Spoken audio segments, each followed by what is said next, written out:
You're listening to the Dirty Air Podcast. Hey, let me hear some Skinner, brother. It's in the face, Dillner. In the face. I don't really, to be honest with you, I don't know how to party. And now, here are your hosts, Chuck Bush, Jonathan Merriman, and Matthew Dillner.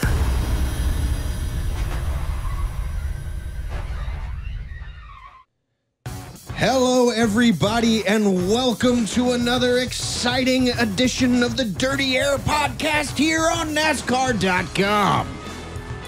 I'm Chuck Bush. So red. I know. Breathe. I gotta breathe. I gotta remember who I am. I'm Chuck Bush. I'm joined today, as always, by Jonathan Merriman and Matthew, not Dillner. You're not Matthew Dillner. Not Dillner. Yeah, you're Jenna Wagner. Maybe she's a robot. Yeah, are you a Dillner robot? Yeah. You ever think that you are the Fantastic. only real person and everyone else is a robot? How do I know you're a real person? How do I know, that this isn't the Matrix? Could be. It could be. There's a lot of things this could Bend be a right spoon with your mind. I already did. For lunch. That's what I had for lunch was a spoon because I'm a robot. This got awkward quick because Dillner's not here. No. So, Jenna Wagner, thank you for joining us today. Of course. Thanks for having me.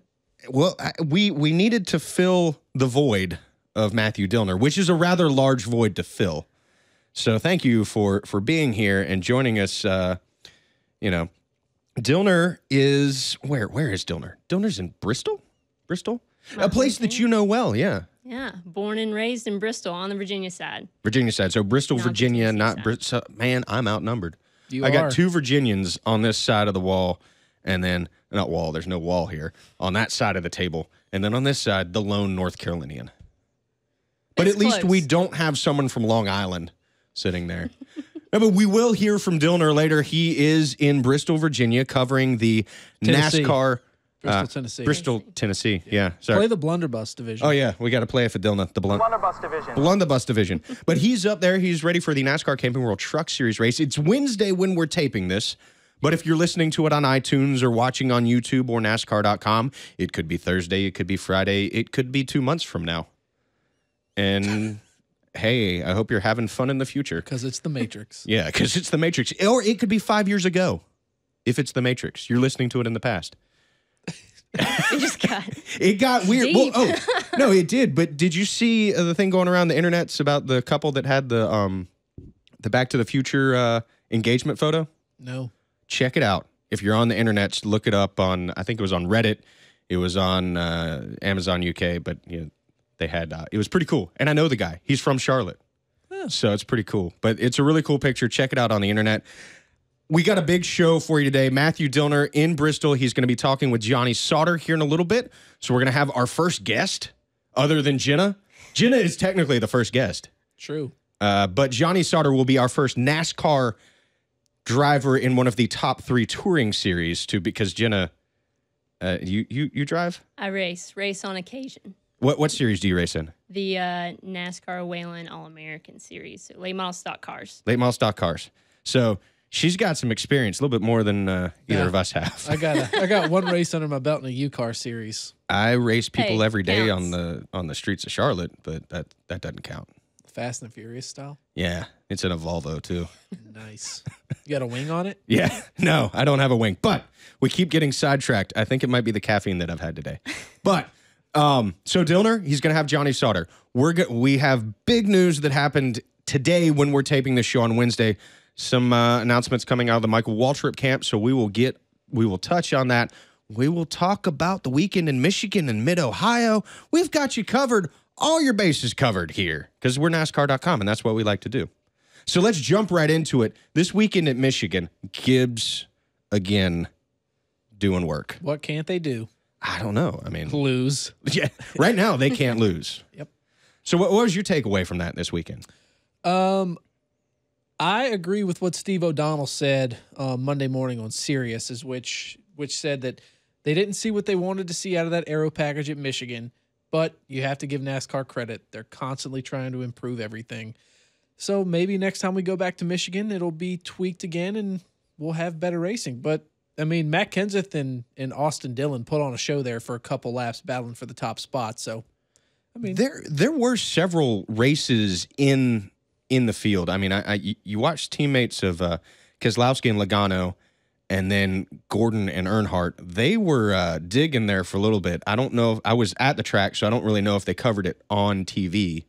Were you watching, Jenna? Mm-hmm. Did you see that battle? The battle through the whole field, I thought was good, and even though you didn't have the wrecks or crashing or anything like that, I think the racing was good, and I think it's only bound to improve as they tweak the rule package. Oh, Kevin Harvick running out of gas, still finishes second. Dude, that was pretty cool. I thought he was I thought his day was done. Nope, the scanner traffic. Well, They were calm, cool, and collected. That'll be out on All Access. It will, which I believe you posted. It's Or in it's the posting? process In after the- we record this. So by the time that this podcast, So by the time you're hearing our words in the future, yeah, you will be able to go on NASCAR.com And and look at the access All Access. that I posted in the past. My mind is blown right now. Is Hit that cannon noise over there. mind blown. Speaking of mind blown, I was going to jump to something else, and I'm going to jump back to it because my mind's all over the place right now. I was just looking at my rundown sheet right here, keeping me on track because I have ADD. You also had 2 mellow yellows. before One, you it sat was down. one mellow yellow. Normally I have a Monster Energy drink, but I went with a mellow yellow today. So there was another race this weekend in Mid-Ohio. We saw some pretty interesting stuff there. A guy who last week was on the wrong end of some moving, this week seemed to be on the right end. I thought it was a fair deal. I love the bump and run. Tagliani lost one spot. He didn't spin him. He didn't put him in a sand trap. And Tagliani, they overdrove the corner a little bit too. He left a window. Regan went through there. It's NASCAR racing. A bunch of open wheel guys were not happy about it. But hey, look, that's why you're over there. That's why you're not racing in this series. Because if you don't think that's fair, then you shouldn't be. Loved it. Thought it was good, but let's hear from somebody who has maybe experienced the bump and Have run. you ever done the bump and run? I have done the bump and run, not for the lead, and it didn't work out for me very well, but I ended up spinning. But that's a story for another day. I think, the difference between NASCAR racing and sports car racing is just different. And if you're driving a X number amount of car, I don't think you're going to go up there and put the bumper on somebody. It's just a different culture. It's a different form of racing, and I think it was a fair move too. Well, if you've got a guy like Regan Smith who is still in the championship picture. He got dive bombed and punted last week, so if that's your mindset as that driver, and then you see a guy in front of you who is not racing in your series for points, move him. I mean, is that fair game?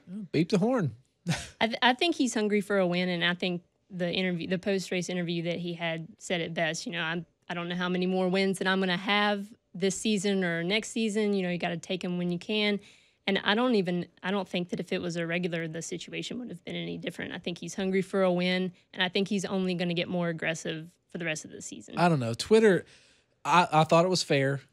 I would have done the same thing, but I don't know. Twitter afterwards with all the open wheel guys just criticizing it so much. I mean, Juan Pablo Montoya was like, "That's a dirty move."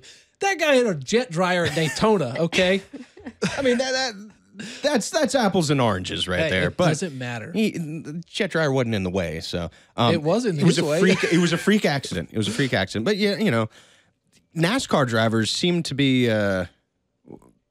Were they in favor of this? Were they a fan of it? Like guys like Keselowski and They loved it. Dale Jr. loved it. I mean, that's the sport. That's the sport. It's you're in my way, get out of my way. It's not about the aero package of maybe an open wheel car. Hey, Tagliani should have been faster. That's, He should have been better. he should have been better. He wouldn't have got hit. Sorry. Well, and didn't Brad Keselowski say after last year's Bristol race maybe that he wasn't out here to make friends? Yeah. That he's out here to win races, and that's what Roger Penske pays him to do. Earnhardt Sr. would wreck his grandma to win a race. Something like that. Is that who that quote is attributed to? I don't know, but it works. It'll fit for what we're talking about. You can fact check me later, but right now I'm right, you're wrong. Yeah, we got Boom. fenders. Yeah. Deal with it. Boom. Get out of my way. I'm going for the win. I'm getting the checkers. And if that ain't You America, brought up a valid point, though, Jenna, that he doesn't know when his next win is going to come. And today, Wednesday, we saw a big announcement. Michael Waltrip Racing not going to field a team in 2016, and Clint Bowyer is free to pursue other options for the 2016 season. This is a team that has been looking for a win this season. What? I mean, when we came in this morning, Jonathan, that was the breaking news. It was huge. It's huge. It's huge. It's sad because that's another race team that's no longer in existence after this year.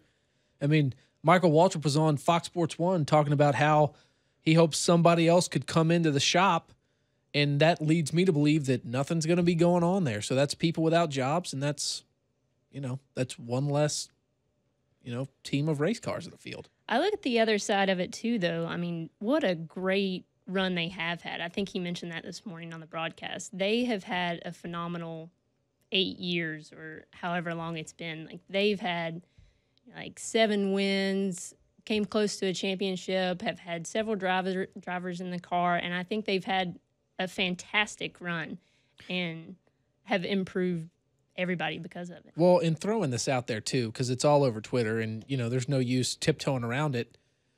Everything that I've seen on Twitter from fans, and it all makes sense to me as a fan of the sport, it all goes back to Spingate at Richmond.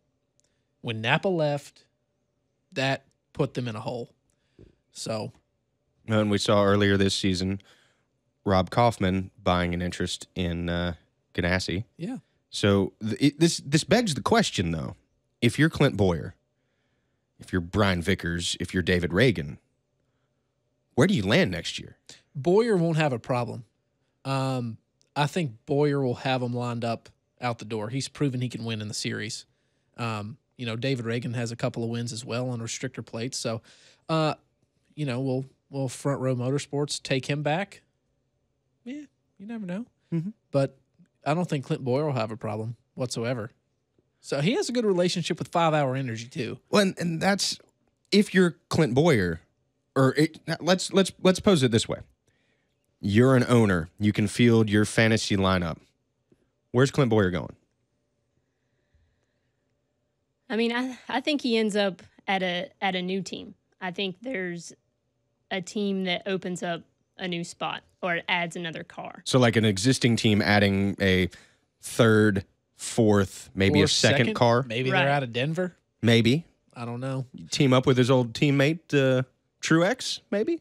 There's a lot of chatter, Yeah, though, about where he could land. You hate to start speculation, but if, they mentioned earlier this year that they wanted to start a second team, and, I mean, Do they why start a not? third team at Ganassi? They could. Kaufman's going over there. But the language in the press release was, me and Clint have decided to go our separate ways. So, I mean, Rob Kaufman saying that we've Yes. decided to, yeah. But Felix Sabates has also said that the Kaufman deal at Ganassi is not 100% done. And this is as of Wednesday. Right. So all this could change 5 minutes from after I say it. Check out NASCAR.com Yeah. later in this week Yeah. because I would imagine when you go to Bristol, they'll be up to speed So recapping stay up what's to date happening. on that. But, I mean, of course it's all speculation, but, we technically get paid to put the pieces together, and the pieces are telling us that if Rob Kaufman says him and Clint Bowyer are going their separate ways, then if Kaufman buys into Ganassi, would Clint Bowyer drive for Ganassi? Yeah, if he doesn't have another option, if nobody else picks him up, he wants to ride in the Sprint Cup Series. But from what we're looking at, is it going to happen?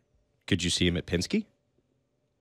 They're going to have their hands full next year with Blaney and everything else. Yeah. So do you want to add a fourth on top of that? There's so many moving parts. I Yeah. think it's so hard to speculate. But I think David Reagan has more than proved himself when he subbed for Kyle Busch and what he's done at Front Row and what he's been able to do at Michael Waltrip. I think he's more than proven himself that he's a great race car driver as well. Well, and everyone's limited too, because the cap is at 4 teams. You can't have more than that. Haas is full. Mm-hmm. Hendrick is full. Haas signing an extension with Danica Patrick. Huge new for sponsor her. in the New sport. sponsor. Great news to kind of balance out the bad news. Yeah, of you always like it NWR, when you so see a new sponsor on board. new money. It's good stuff. Yeah. But now, if you're a Clint Bowyer and you know that next year, so you got 2 ways to look at this. Next year, you're on the bubble in the chase right now. He's either got to go out there and prove that he can win, get himself into the chase to get a new ride somewhere. How does this play out for the bubble guys? Jenna?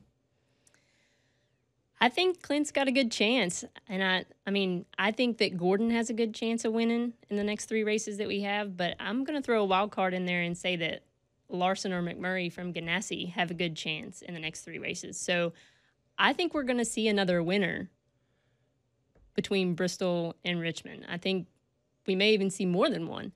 Because we got Bristol, we've got Darlington, and we've got Richmond.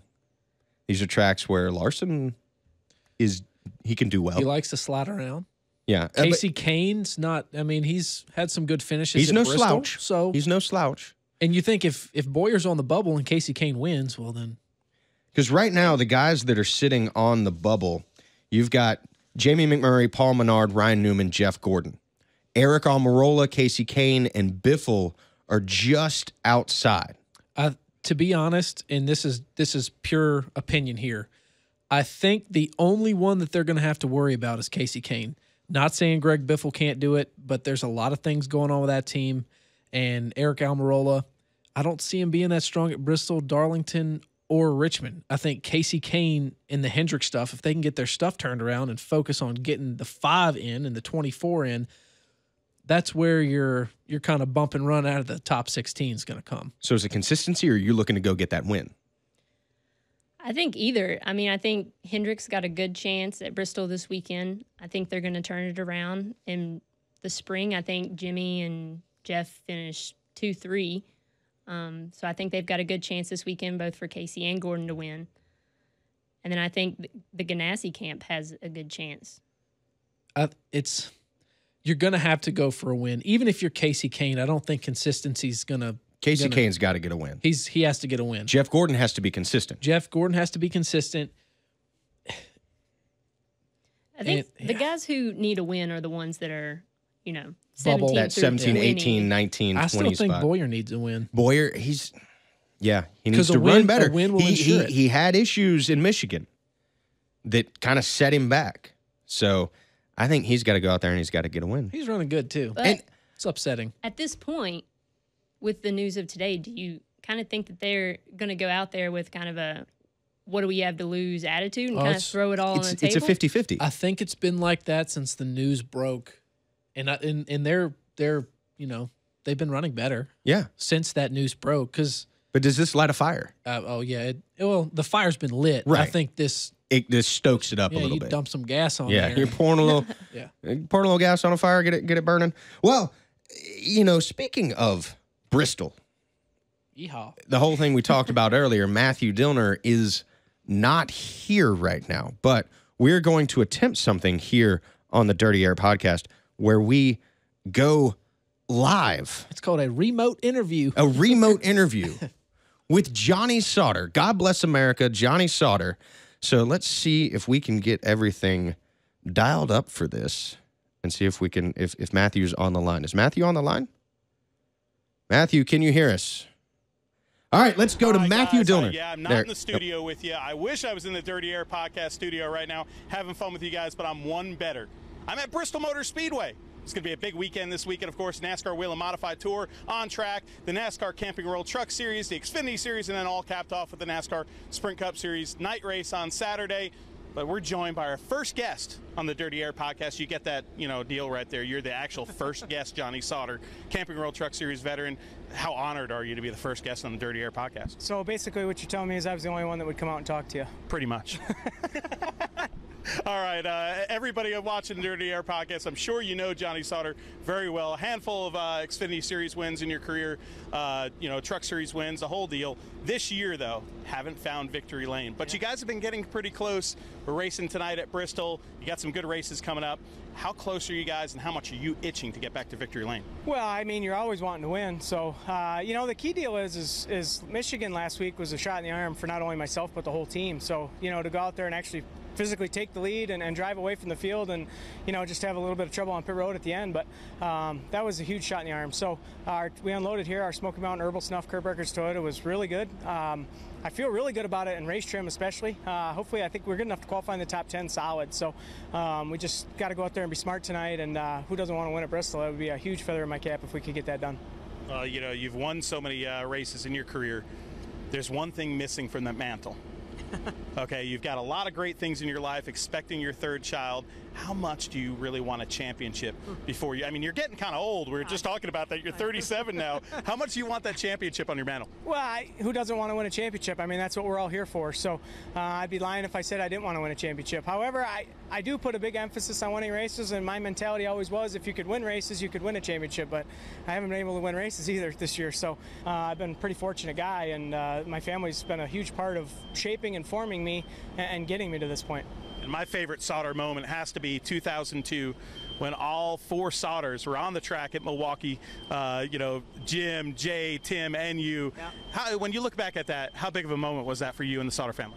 Oh, it was huge because that was the one and only time I ever had the opportunity to race against my dad. So my brothers had raced against him numerous times in the late model stuff or whatever in the Midwest. But for me, to this day, that'll be the last time I ever had the opportunity to race against my old man. So it was just really cool to do it in front of the hometown crowd. And Richard Childress helping us out the way that he did and doing all that was really cool. So that's something I'll never forget. And the other thing I'll never forget about that day is how hot it was. I mean, people were tipping over after that race. So a lot of good memories that day.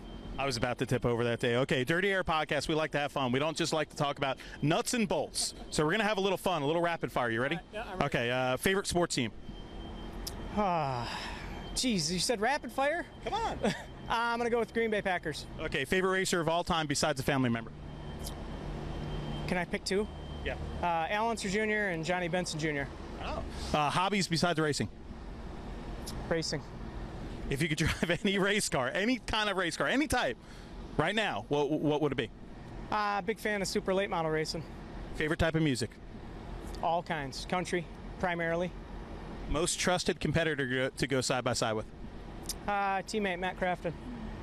Okay, a little Wisconsin trivia for you. You've got the Wisconsin-Madison Brat Fest. If you were to guess how many brats are typically consumed, how much would it be? Jeez, there's no telling. Take a guess. 20,000. 210,000, so you're wrong. Dogs or cats? Cats. Short track or restrictor plate? Short track. Boxers or briefs? Both. Okay, we don't need to answer that. This is getting a little too personal, but I think I'd throw them off there. Okay, here's a good one.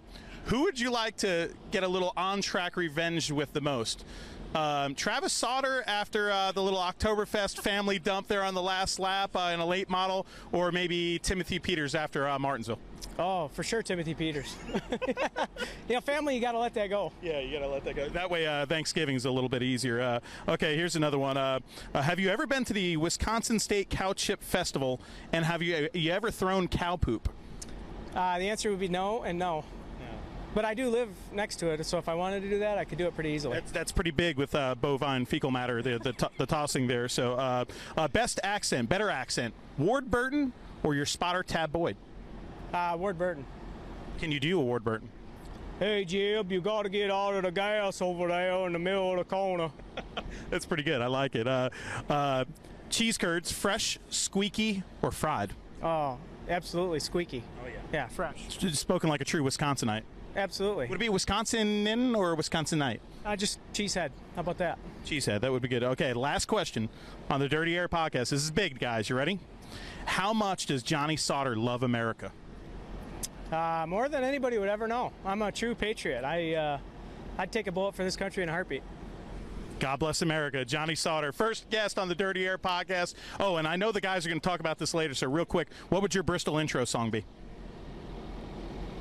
On the spot. Barry Manilow. Oh, a little easy going for Johnny Sauter. I'll take Isaac Hayes, the theme from Shaft, because I grew up at Stafford Motor Speedway. They play that for the intro for the modifieds. I'm a dork. This guy's not. Dirty Air Podcast. Thanks a lot for joining us. And guys, you got the rest of the show. Johnny and I are going to go BS for the rest of the day. All right. Thanks, Matt. He is a dork. I can't argue with that. Truer words were never spoken. True. He's going with the theme. What did he go with? The theme from Shaft? Yeah. Is that what it was? Yeah. Isaac Hayes. That's pretty good. I mean, Bristol, known for its intros. I mean, Denny Hamlin has taught people how to Dougie. He has, what else has he done? He's wobbled. He's wobbled? She hinted that he might do the whip and the nay-nay. You think he's going to whip in Nene? I feel like there's a good chance he's going to whip in Nene. We need to get with Miss J. Fish because Jordan Fish, his girlfriend, is the one who probably teaches him most of these dance moves. She is a former dancer herself. Yeah. You're from with Bristol. What's your intro music? Yeah, that's a good question. Well, I have a story to go with Your pick? my intros. Okay. So Steve Earle, Yeah. Copperhead Road. Yeah. Copperhead Road lives right behind. It lives right behind you? Well, there is one right behind Okay. Bristol Motor Speedway. So I'm going to go with Copperhead Road. You better stay away from Copperhead Road. Love that song. That is a great song. I've done that in karaoke, actually. Hillbilly Highway? Is that what you're going with? Or No. No, it's Bristol. Hey, it's Bristol, baby. It's mine. Mine is also related to snakes, but I'm gonna have to go to with the Texas rattlesnake, Stone Cold Steve Austin walkout music. Because look, you're not trying to make friends at Bristol. No. Stone Cold stunner somebody and win the race. Okay. Rattler cage. Yeah. I've had a hard time with this one because I've actually had entrance music before. Well, here's the thing. Chuck Bush has an encyclopedia of music in his head, and he can't just pick one song. I know. I'm going through the Rolodex right now. Yeah. But when I was an orientation counselor at Western Carolina University. Dork. It's a double dork. It was a double dork move. How long did you spend picking your song? At Western? No, Oh, just now. Just now? I'm actually doing it as I'm talking. Okay. I'm rolling through the Rolodex right now. But at Western, my entrance music, we had this, we were in the big arena on campus, the Ramsey Regional Athletic Center, or the RAC. And I had Alan Parsons Project, Sirius by Alan Parsons Project. You know that song? Nope. Okay, let me put it in perspective for you. Do you know the Chicago Bulls intro music? Yes. That's it. Oh, nice. So it's that. That was me. Nice. Coming out to Glad that. you didn't do more than 6 seconds. I know. That was totally ASCAP BMI would have been on me. Yep. If we had done more than that. I was counting in my head. So I'm going to go with, you know what? Mac the Knife. Why not? Frank Sinatra. Old Blue Eyes himself. So that's what I'm going to go with. Didn't put me in a Bristol mood, though. I know. But I'm not an aggressive driver. So I get road rage like crazy. My wife hates to ride with me. yeah, I've ridden with you. I can sympathize with her. Yeah. So let's move from music picks to, all right, after you walk out, you get behind the wheel of the car, you go 500 laps at the last great Coliseum. I'm putting donuts on everybody's door. Who you taking for the win, though? Kyle Busch. Kyle Busch? I think he's unbeatable. Is he running in all three? He is. He is running in all three. Honestly, if I was a betting man, If you were a betting man? I'll take Gibbs against the field in all 3 races. Gibbs against the field. I'm going to write that down. Penske will be strong Gibbs too, against but the field. yeah. Okay. What about you, Jenna? Well, it's hard to go against Gibbs right now, and especially against Kyle Busch at Bristol. But I'm going to go Jeff Gordon. I think he's going to make a comeback this weekend, and having the Rainbow Warrior scheme, it's hard to put a bet against Jeff Gordon. I'm geeking out about Vegas that. will disagree, but okay. Hey, Jeff Gordon has the second highest driver rating. He had the highest at Sonoma. He's Jeff Gordon. He's going to be in the Rainbow Warrior paint scheme. I'm not knocking it. How cool. geeked out are you about that? I love it, and I hope he wins the race. Like, we knew that was, like, you got to know, going into this final season, he's going to run that paint scheme. It's just a matter of when. I thought it was going to be Darlington because everybody's doing the throwbacks, but it seems like he kind of got out ahead of it and was like, you know what? You're doing Darlington. I'm going to go Bristol. What's Chuck Busch doing? What am I doing? I'm sitting in a chair talking into a microphone right now. Who you picking? Who am I picking? I'm going with the guy with the highest driver rating at Bristol Motor Speedway right now. Matt Kenseth. Not a bad pick. Guy on a heater. There you go. He's riding a hot streak. I think he's going to go back-to-back, kind of do what Kyle Busch did earlier in the season. Mm-hmm. So I think Matt Kenseth, he won there in the spring last year. Now, Joey Logano, the Penske guys, he won there in the fall last year. I said in the spring last year for Matt Kenseth, but I meant he won in the spring earlier this year. He won at Bristol. He's won at Bristol. I think Penske's going to be tough, but I think that Kenseth is going to get the win. So that's who I'm taking. Nice. What else should we look forward to at Bristol there, Yeah, Jenna? Well, You're a native. Where do we need to go eat? Give the people a place to eat. There's lots of good places to eat. I thought you said Matt already had. Yeah, Well, but I he's don't not remember the here. names. You gotta. Well, you have to check out downtown. Downtown Is that a restaurant or like No, actual it's downtown Bristol? Actual downtown. Yeah. Fun fact about Bristol is the state line splits downtown, and they have a Bristol sign that says that Bristol is a good place to live. So you have to make sure you go downtown and see the sign. And there's all kinds of good restaurants to eat downtown. There's Machiavelli's, which has pizza, and Do they also teach you how to like reincarnate yourself? Machiavelli? Anybody? No? Illuminati.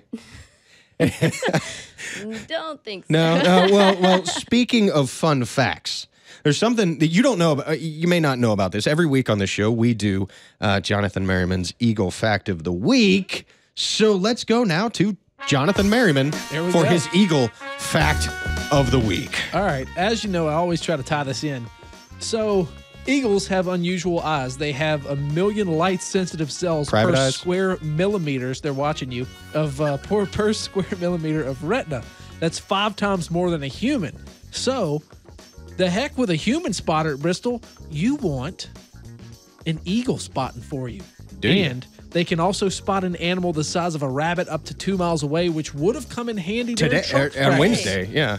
And it probably would have swooped that little rabbit up and carried it to safety instead of having it on the track. If you want to see that video, check out NASCAR.com. I posted it today. It got posted. It's pretty funny. They were trying to get a bucket Yeah. to trap that rabbit. Didn't We just work. need some eagles. Listening to Adam Alexander and Michael Waltrip, it's pretty funny stuff. Well, did you hear John Hunter Nemechek's interview? I did, Oh, yeah, but 'cause they have rabbits. They have rabbits, and he thought maybe it was one of theirs.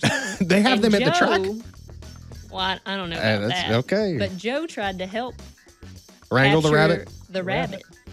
Well, Hermie Sadler said they should sign the rabbit up as a running back for the Panthers. they're going to need some help now that Kelvin Benjamin may have hurt his knee. Anyway, I digress. That's not NASCAR related. But thank you for joining us today, Jenna, on the Dirty Air podcast. Thanks for having me. Hopefully, it's been a pleasure. It's been a breath of fresh air. Yes. Well, I hope so. I loved it, and No, really, it's- hopefully you all invite me back one day. It has been a breath of fresh air Well, because one of Matthew us smells. is bound to get fired, so So, the yeah. spot should open up soon.